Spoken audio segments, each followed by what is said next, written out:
friend Mitchell Page, who was a Medal of Honor recipient, I asked him once, I said, how can I teach combat? I said, how do I teach combat to students? And he said, Jim, there's no English words that define the violence. He said, I can't, there's just nothing. And so, when I came across that wreck, I mean, there was blood and transmission fluid and oil everywhere, and the bodies were mutilated, okay? So I called him, and I said, Colonel, and I told him what I saw, and he said, okay. He said, do that 2 or 3 times a week, and you know all the names, and some you're responsible for. He said, that's combat. So I guess to kind of start out with it a little bit, what's your background and what's your interest? I guess what started your interest in kind of keeping this generation alive and educating? I guess where does your interest originally kind of come from? I don't have any conscious memory without World War II. My uncle was killed in the war, and our family cemetery was right up the hill from our house. So my grandmother watched me as a child, and we would walk to the cemetery to his grave from my earliest memories. So I don't have any memory without World War II. And I was named after him. And so that was my existence. Now, when I got to be an adult, I remember as a child, I was at Veterans Day parades, and there was World War I veterans there, and I was afraid of them. But what an opportunity that was to be able to have those 2 generations overlap for that little brief moment. And when I became a teacher, it was the same thing. These students that I had 15, 20 years ago were overlapping with that generation, which is now separating. And not only World War II veterans, but Holocaust survivors.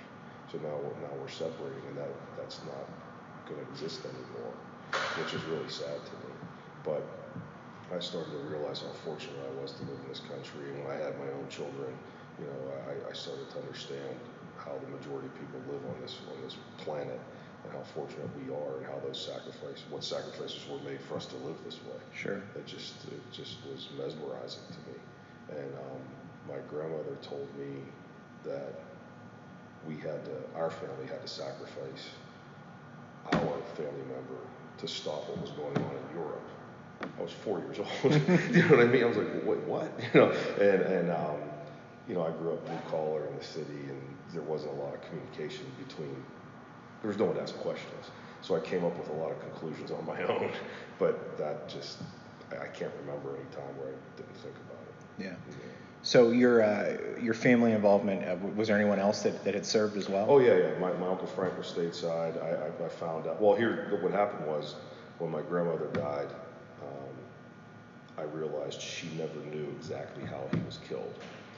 World War II records are all still classified to this day. So I thought, I'm a historian, I'll find out. That took me 6 years. It took me 6 years, and I located the 3 last remaining members of his platoon, and I found all 3 of them, and I interviewed all 3 of them, and then I found out because I actually had Rick Santorum, when he was a senator, write letters for me to release these records, but I couldn't get them released. I had myself declared the next of kin. Some things I got, like the items that were in his pocket when he died. I mean, I got a report on that, but I could not get a report on how he was killed. But I found a man, Wayne Wilson, in upstate New York, and he was with him when he was killed, and I went and met with him and found out. And so when you're meeting with those guys, are you just trying to ask them about their stories, or stories about your family, or what? Well, what is... that mission was just to find that out, and I also wanted to learn about the man. I heard about this man my whole entire life. He was killed in 1944, and how do I explain this? My Aunt Vera was alive. She was an in-law, but she was only dating my Uncle Frank at the time, so she goes, I remember him, but I didn't have anyone. I actually went around Elliott, that's West End, knocking on doors, asking people, did you know my uncle? I old people, but that's what I was subjected to pre-internet, and I did all that pre-internet, finding those men with a lot of letters, and partially I thought I could learn about him through their experiences. Do you know Bob Greene? No. The writer, Bob Greene, he was a columnist for the Tribune, Chicago Tribune. He got in a little trouble and got fired. But his father was in the Italian campaign, and his father was not very nice to him, and his father was dying, so he went home to take care of him. Make a long story short, he wrote a book about interviewing General Tibbets, the man who dropped the atomic bomb, because Tibbets lived in his town, Columbus, Ohio, and so he interviewed Tibbets on why his father was like he was. And so part of that was for me, because I wanted to learn what kind of man was this person. And so that just exploded, because I met so many people from his division, because I started going to their reunions, trying to find someone who knew him. And back then, the reunions were big. I might go to a reunion and there would be 25 veterans and 50 widows, when I was going. Now there's nobody. But I was trying to find someone who knew him, which was difficult. Yeah. So your education, where did you graduate from? Sort of. I was a nurse. Okay. I went to Duquesne undergrad, and I was a nurse. I grew up in steel families, and the only job that was available was a hospital. No one went to college before me. So I was sort of preordained to do this, and I thought that if I finished the nursing degree, then I would know what I really wanted to do, which I really didn't. And so I thought, I just want a Corvette, so I'll go to work. And that's what I did. But by doing that, I don't know how to explain this. Governor Ridge, Tom Ridge, when he was governor, his plan was to improve public education by having professionals return to classrooms, have real journalists teach journalism. Of course, So I went to Catholic high school. So they used to let me substitute there. Like, I would substitute for my history teacher. Okay. And I was a nurse. I worked nights and evenings. So I would sub in the daytime and go to the hospital. And it was fun for me. Of course. It was fun for me. So, I mean, I've done history my whole life, right? So I applied for this program, right? And I got it and finished it. And so I sat down at a table just like this with these two academics, and they said, well, you're going to teach biology. And I was like, no. And they go, you're a nurse, and I have a master's degree from Notre Dame in administration. And they said, well, you're going to teach accounting. And they said, what do you want to teach? I said, history. I never took a history class in my life. And they're like, so they brought this history professor in, and we spent 3 hours together, and they gave me 30 credits experience. That's crazy. It was. It will never happen again. Right. Robert Morris was trying to get their university stat. It was just a perfect storm. Sure. And so I got this certificate in the mail to teach high school history. So I did that, but now I'm finishing a master's degree in Holocaust. So I'm just finishing that right now. So how does that play in? Because that was kind of, I saw that when you were on the sabbatical, that's kind of what you were pursuing, and I was like, oh man, that's so interesting. What kind of leads you to that as a focus? Well, when I started, it was World War II, then I went to Civil War, and these are all individual pursuits. Holocaust never wavered. Like Civil War, I went through that phase, and I still like it, but it wavers.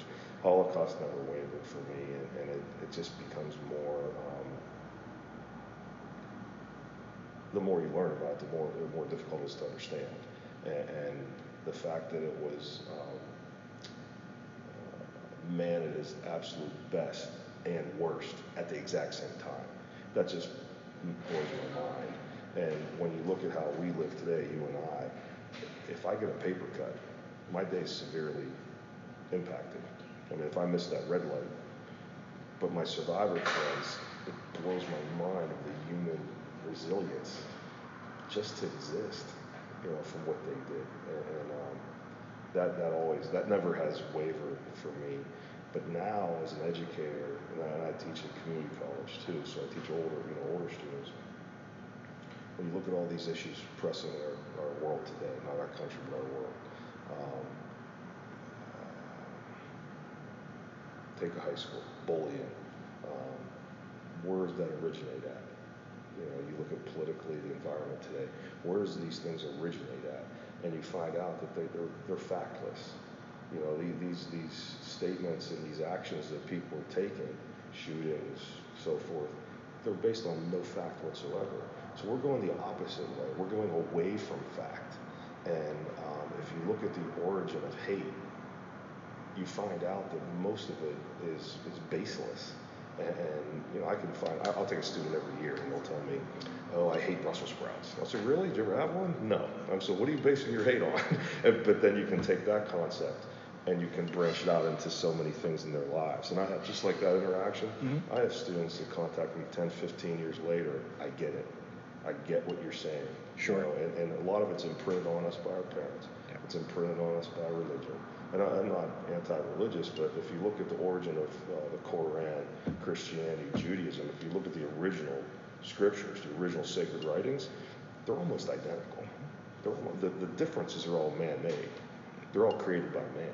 And when you see that, then you start to say, well, what else in my life do I make judgments about that are based on nothing? Yeah. So I think that this subject is a solution, or the best solution that I know for these problems facing us. That's really so interesting. I think it's a more global concept than, you know, what year was the Magna Carta. Sure. You know, I don't do dates in my class. I don't have any dates. D-Day. Right. Kind of an important one. Yeah, that's just my personal thing. No, my sure. uncle landed in Utah Beach. So other than that, I have no dates or memorization. I don't do any of that stuff. I want concepts. I want my students to be able to take a concept away and say, oh, this is what I get. And that's, you know, I'm writing this big thesis now, and everyone's condemning FDR during the Holocaust. There was no precedent for Holocaust. It's hard to believe today, let alone in 1938, going, wait, what? Yeah. You know, so how can you condemn someone? You can't apply the things we know today to the past. And we do that in our own lives. You know, and that, of course. It's a slippery slope, and it's a very unsuccessful one. That's a really interesting point, and I kind of want to chase that thread a little bit. So, you know, when you have veterans or Holocaust survivors or any of these folks that come into a classroom, what is your understanding, or I guess what do you see in terms of how the students come to grips or come to understand that experience, because it is kind of removed, the idea of living during wartime or having, at least to that level, obviously it still does exist, but... Well, I disagree with having veterans or anyone else in your classroom unless the students have already completed that foundational knowledge of whatever we're going to discuss. I mean, you just can't plop someone in. When I first moved here, do you know A.B. Abraham? Ever heard that name? A.B. Abraham? Okay, so I knew his name before I moved here. I mean, you don't forget a name like that, right? So I was in Barnes & Noble. I just moved here. I'm in Barnes & Noble and had a poster behind the cash register, you know, like where it has Harry Potter night or whatever, and it says, "The Ghost of Bataan speaks, A.B. Abraham." I'm thinking, he's dead. There's no, I mean, he was regular Army like in the 30s. And I don't know if you know this, but like you can go to Europe with Patton's nephew, and these guys make money off their relatives' names. So I figured, you know, it must be his kid or something like that. So I go down there, it's really him. And he lived here in Butler. And when I met him, I'm like, oh my God, this is A.B. Abraham, you know, the hero of Bataan Death March, right? And so he and I became friends. My point is, when I went to school, Seneca Valley, I started teaching, the older history teachers that I was meeting, they're like, oh, he's old, he's demented, he's Alzheimer's, he doesn't remember anything. I'm like, I meet the guy, he's awesome, right? Now, if you let him speak, he can go off on tangents. I mean, I have to sit next to him and say, hey, this is what we're going to talk about. I would teach my students the Bataan Death March and explain everything, then have AD come in, so then we were all on the same page on a foundational level of what we're going to discuss and have that impact. So then the magnitude is measurable, not just a bunch of kids sitting around looking at an old man and not having any idea what he did. So that's what I think with veterans. Now, I had a student one time, and they said, oh, I can tell you this, when A.B. died, prior to A.B. dying, he did the coin flip at a Steeler game, Monday Night Football. He was Veteran of the Year or something like that. The students always say their phone blows up. My phone was just going like crazy. And they're like, that guy you talk about, he's famous. I'm like, I'm trying to tell you people that he's famous, right? But, you know, I would have students go, hey, I saw A.B. Abraham at Walmart. I'm like, yeah, he's real, because they think it's like Santa Claus. They want to believe it. But for me talking about it, it's just a guy. And no matter how enthusiastic and how factual and how much I can describe and present, it's still not the real thing. So I think that's the magnitude. Does that answer your question? No, it does. Yeah. Well, and you know, so you're talking about a guy who obviously, you know, his impact on history is immeasurable. Mm-hmm. You know, it Sure. really is. And you're kind of having to, not that you're making the sell to your students of like, hey, this guy's kind of important, you should really pay attention, but there are how many hundreds of guys like that who played such an integral role that we'll never know the names of. And I imagine that's kind of a little bit about part of your interest and part of your focus is to, hey, let's not forget and let's appreciate these guys while we can. Well, have you seen Band of Brothers? Well, that's the damage of Band of Brothers, because people watch that and go, oh my God, these guys won the war all by themselves. And I tell my students, you can make 10,000 of those movies. They were just lucky to have a historian near them when they were having a reunion that a guy went over and started talking to. But the one thing about those things is when I teach my class, I don't use a textbook. I teach all from Western Pennsylvanians. So gradually the kids start realizing these people are just like me. They grew up in the same exact places. They grew up right here. They were just like me, and they went and did these things during that time. But at the same sense, I want my students to find the hero of their family. And I tell them there's a hero in every one of your families. Might be Korea, might be Vietnam, might be the Gulf, might be World War I, who knows. But it's not the combat that makes them the hero. I don't care if they're a typist or a truck driver. It's the sacrifice and the commitment which make the service, which makes the hero. Like I told my Uncle Frank was stateside during World War II. He's a World War II veteran. Do you know what I mean? He sacrificed his time. He did his role. And so I don't want them to think you have to have a Medal of Honor to be a serviceman. Yeah. Do you know what I mean? All service is amazing to me. Yeah, well, and it's interesting that you say that. The first person that I reached out to last week, I had a hard time kind of getting a hold of him, and I talked with his daughter, and I said, hey, we'd really like to talk to him about his time, and she goes, well, I think he'd be really interested, but I'll have him reach out. And I had a hard time getting a hold of him, and he finally answered the phone, and I said, hey, here's what we're doing, and he said, you don't want to talk to me. And I said, well, no, I really do. I'm very interested. And he goes, I didn't see any combat. I was a mechanic. I don't have the stories. It's just kind of boring. I go, it doesn't matter. And he declined and said, no, I don't really have much to say. They don't want anything. That's the beauty of it.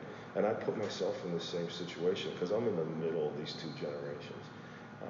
To be honest with you, if I told you, I don't know what the outcome is this going to be, but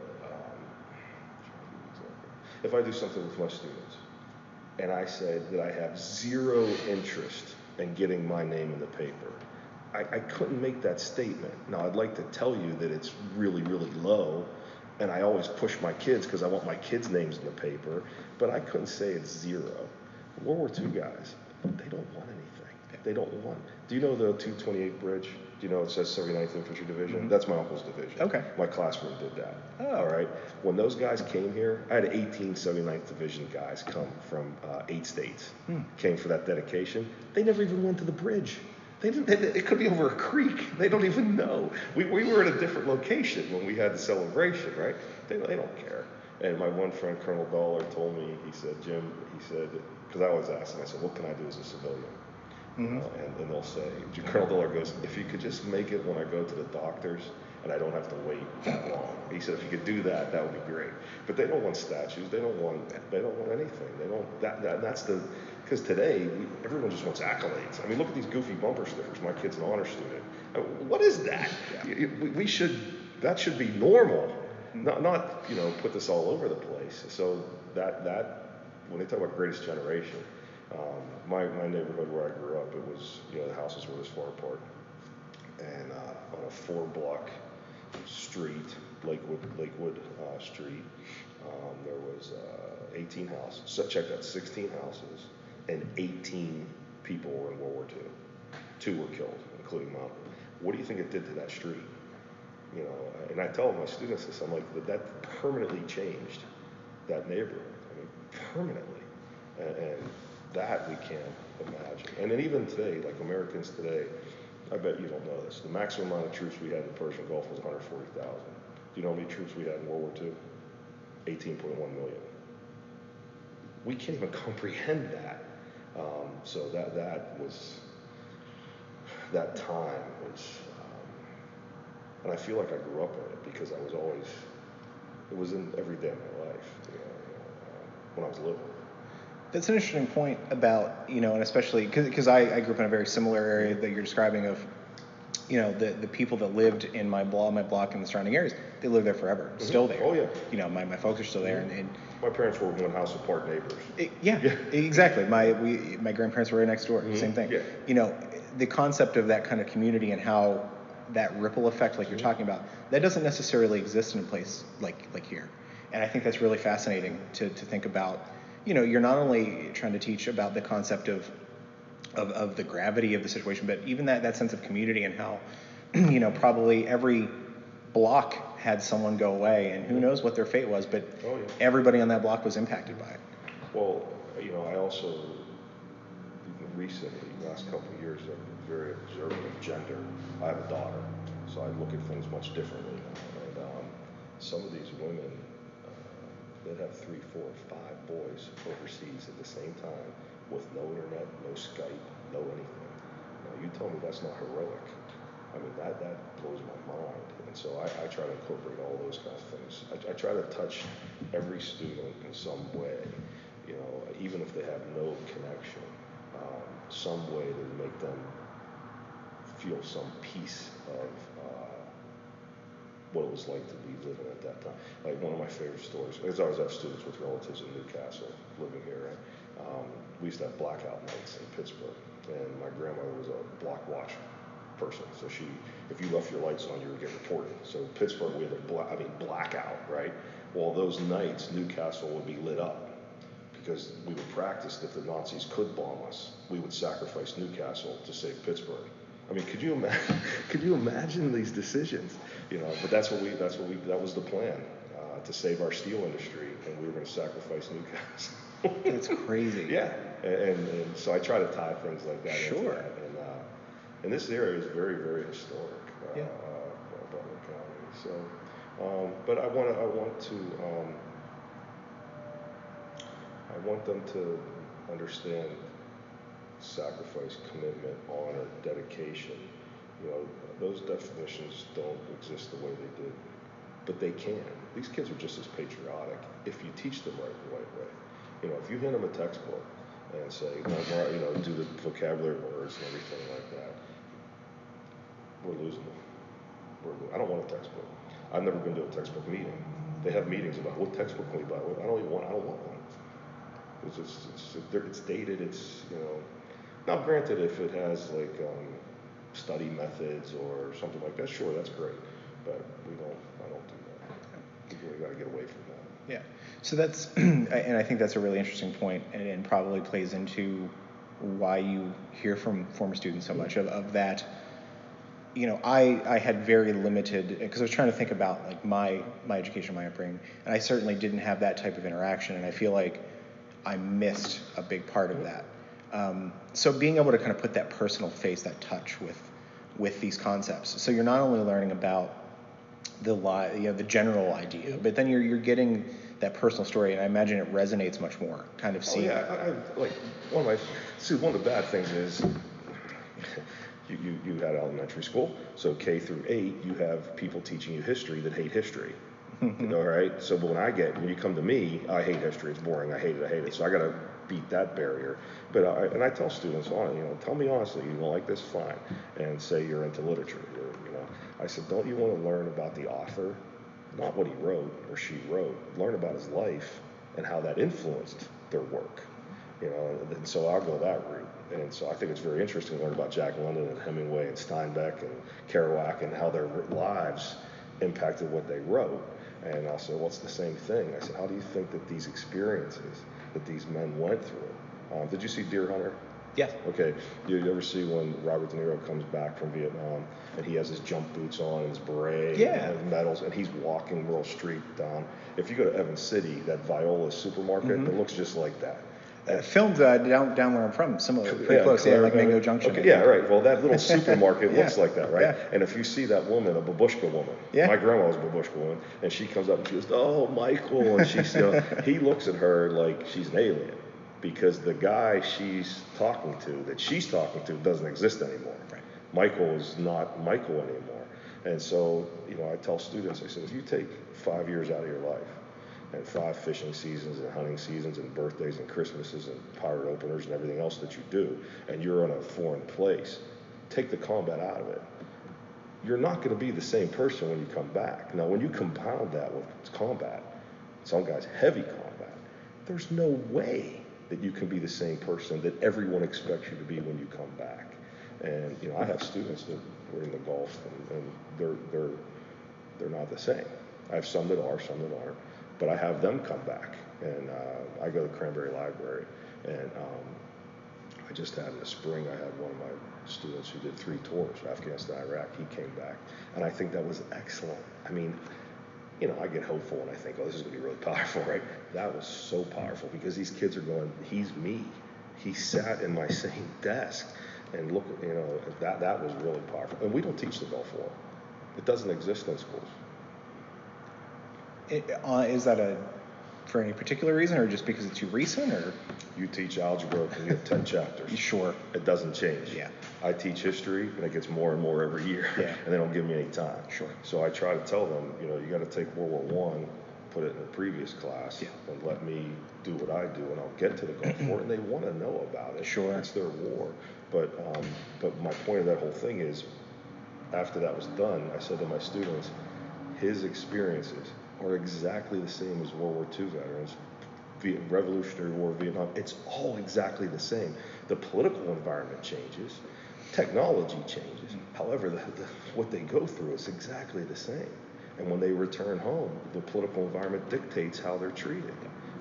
So do you know about honor flight? Mm-hmm. Yeah. Okay, I do honor flight, Yeah. so I bring my kids to honor flight, Sure. and they can see World War II veterans come home. Hey, parents. Hey, Vietnam vets get off that bus. Some of them are not happy. Yeah. And we just did one, our 6th one, like 3 weeks ago, and this Vietnam vet who I did not know came through the line. I shook his hand. I said, "Thank you so much." He goes, "This is a hell of a lot better than the first time I came home." Yeah. I said, "Well, we're getting it right now, But I try to explain to them, because I remember vividly the day my uncle came home from Vietnam, vividly, because I didn't know him before, and I didn't know what was coming home. I didn't know if John Wayne was coming home. You know what I mean? I didn't know. He came home in civilian clothes in a civilian car. I never even saw him in a uniform. I never saw anything military. And him and my mother and my grandmother went into the kitchen. I watched Sesame Street, and then they came out and we went to dinner. That's it. When A.B. Abraham, well, not when A.B. came home, but when the Bataan guys came home, they had movie stars, and in San Francisco, the whole bay was erupting for those guys. How do you do that? How do we do that? And that's one of the biggest tragedies of our whole country is how we treated veterans from the Revolution on. Yeah. So, as this generation specifically is kind of getting up there, and you say, it's becoming less and less an opportunity to talk with them and show that appreciation. We had 3 World War II veterans on our last honor flight. And when you first started, how many were there? Oh, God. Well, we only been doing it for 3 years. Okay. But when I first started teaching, yeah. Well, they had a Pearl Harbor survivors group that met in Swickley. Mm-hmm. I knew a lot of those guys. They had a big Battle of the Bulge reunion group, which I knew a lot of those guys. Yeah. One time at Seneca, I had Vinny Vicari, who's one of the Band of Brothers. I flew him in from Easton, and Paul Havolsky, who's from Butler. He's 82nd Airborne, and I had them both together, and we did that. And I mean, that was amazing. That 101st and 82nd. I don't know if you know, but those guys. Yeah. And they were there, and I raised my hand because all the kids were there, and I said, what would this been like, like 40 years ago? They go, oh, we'll be fighting, But they were, to the day they died, they were so tight, and that was the only time they ever met. And when Mr. Havolsky went to the hospital, Vinny would call me, and he would mail me the patron saint pins, and I would take them and put them on the pillowcase, and I'd have to take pictures of it and send it to Vinny. Not phone pictures, film pictures, and send it to Vinny. And how's Paul? I mean, they were. That's a different planet. That relationship, and widows tell me that all the time, that their husbands that were much closer to each other than they were to them. Yeah. I mean, how do you explain that to a civilian? I can't. I'm a civilian. Is it shared experience? Is it just the understanding of like, hey, I don't need to really tell you, you get it already? Yeah.